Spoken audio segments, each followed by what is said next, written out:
Hello everyone, this question is from chapter 4 quadratic equations NCERT exemplar exercise 4.4.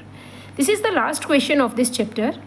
At t minutes past 2 pm, the time needed by the minute hand of the clock to show 3 pm was found to be 3 minutes less than t square by 4 minutes. Find t.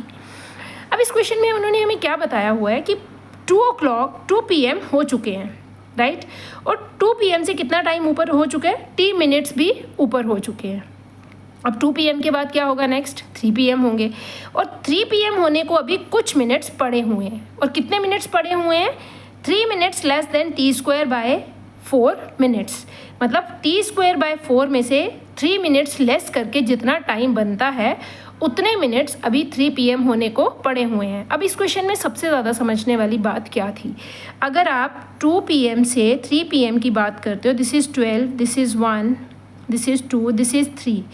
अगर 2 pm की बात करते हो तो हमारा जो minute hand है वो 12 पे होगा और आर हैंड जो है वो 2 पे होगा, है ना.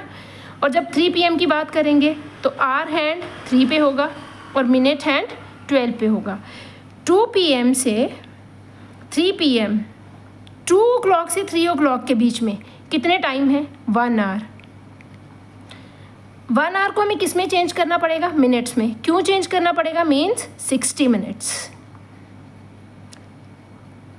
हमें सारा क्वेश्चन मिनट्स में चेंज करना पड़ेगा क्योंकि जहाँ पे हमें जितना भी टाइम दे रखा है इस क्वेश्चन में वो हमें मिनट्स में दे रखा है. इसलिए हमें यहाँ पे आवर्स पे वर्क नहीं करना है, हमें किसके ऊपर वर्क करना है, मिनट्स के ऊपर वर्क करना है. अब उन्होंने क्या बोला हुआ है यहाँ पे कि 2 pm से t मिनट्स ऊपर हो चुके हैं. जैसे 2 pm से 10 मिनट ऊपर हो चुके हैं, जैसे 20 मिनट्स ऊपर हो चुके हैं. इसका मतलब कुछ मिनट्स ऊपर हो चुके हैं.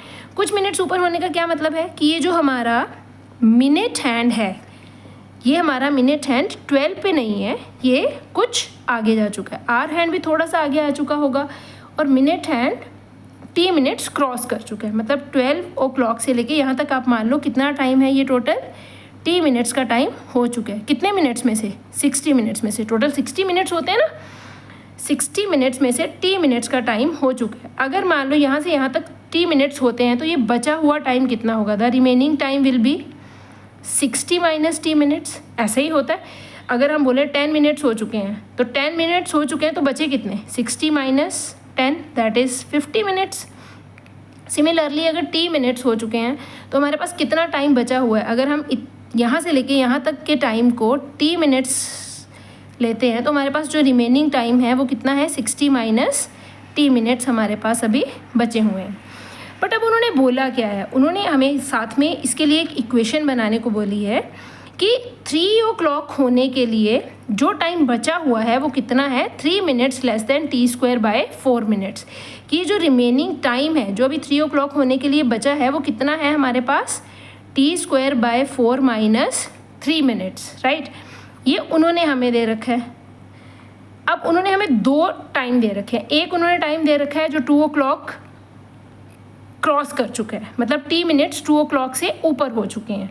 और दूसरा उन्होंने टाइम दे रखा है कि 3 o'clock होने को कितना टाइम बचा हुआ है. अब आप खुद सोचो कि अगर यहाँ से आप इस टाइम को देखो और इस टाइम को देखो, क्या ये दोनों सेम टाइम को रिप्रेजेंट नहीं कर रहे हैं. ये कौन सा टाइम है कि 2 o'clock से t मिनट्स ऊपर हो चुके हैं और 3 o'clock होने के लिए 60 माइनस t मिनट्स पड़े हुए हैं. और उन्होंने उस टाइम को कितना बोला है, T square by 4 minus 3 minutes. इसका मतलब है अकॉर्डिंग टू क्वेश्चन ये दोनों टाइम्स हमारे पास क्या दे रखे हैं, इक्वल दे रखे हैं. तो चलिए सॉल्व करते हैं इस क्वेश्चन को. पहले तो हम क्या लिखेंगे, total time from 2 pm to 3 pm. कितना टाइम होता है 2 pm से 3 pm तक, 1 आवर. और we can say 60 minutes, right. अब अकॉर्डिंग टू क्वेश्चन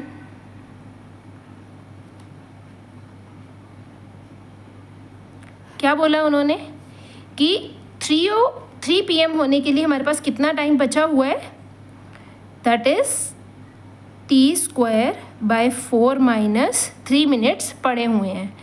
और यहाँ से हमारे पास क्या इक्वेशन आ रही है कि 2 o'clock के बाद t मिनट्स ऊपर हो चुके हैं. मतलब 60 माइनस t मिनट्स हमारे पास 3 PM होने के लिए बचे हुए हैं। तो ये दोनों टाइम्स क्या हैं, इक्वल हैं, ये दोनों एक ही चीज़ को रिप्रेजेंट कर रहे हैं। ये भी हमें ये बता रहा है कि 3 PM होने को कितना टाइम बचा है, और ये भी हमें यही बता रहा है कि 3 PM होने के लिए हमारे पास कितने मिनट्स बचे हैं। तो हम दोनों को क्या कर देंगे, इक्वेट कर देंगे। यहाँ से हमारे पास क्वाड्रेटिक इक्वेशन फ्रेम हो जाएगी। सबसे पहले हम LCM लेंगे, 4 आएगा, t² माइनस 12, 4 इधर मल्टीप्लाई हो जाएगा, 60 माइनस t। अब आप 4 को ट्रांसपोज करेंगे तो ये हमारे पास आ जाएगा t² minus 12 is equal to 4 multiply by 60 minus t। यहाँ पे 4 सिर्फ 60 से मल्टीप्लाई नहीं होगा, दोनों से मल्टीप्लाई होगा, ये अंदर डिस्ट्रीब्यूट होगा दोनों में। तो ये हमारे पास क्या आ जाएगा, this is t² minus 12 is equal to 240 minus t।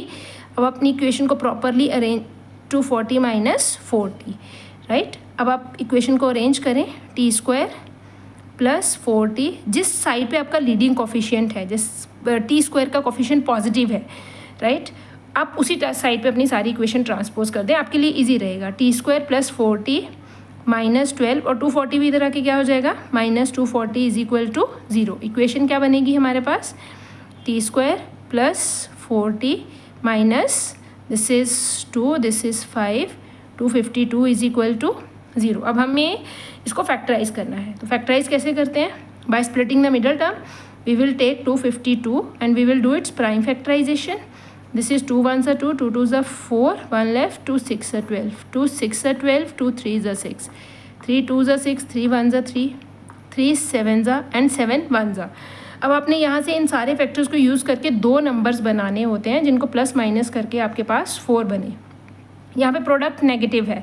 Product negative होने का क्या मतलब है, आपके पास एक नंबर नेगेटिव आएगा और दूसरा नंबर पॉजिटिव आएगा, और यहाँ पे सम पॉजिटिव है। और सम पॉजिटिव होने का क्या मतलब है कि आपने बड़े नंबर के साथ पॉजिटिव का साइन लगाना है, और इसमें से आप कोई भी फैक्टर छोड़े नहीं, और हर एक फैक्टर को एक बार ही यूज़ करना है। तो करें, बनाइए दो नंबर्स, क्या क्या बन सकते हैं आपके पास, 7 2s are 14 and 9 2s are 18, 14 और 18। आप ये दो नंबर ले लेंगे तो आपके पास ये आ जाएगा 18t, 7 को 2 के साथ, और 3 और 2, ये हमारे पास बन जाएगा 18 minus 14t minus 252 is equal to 0।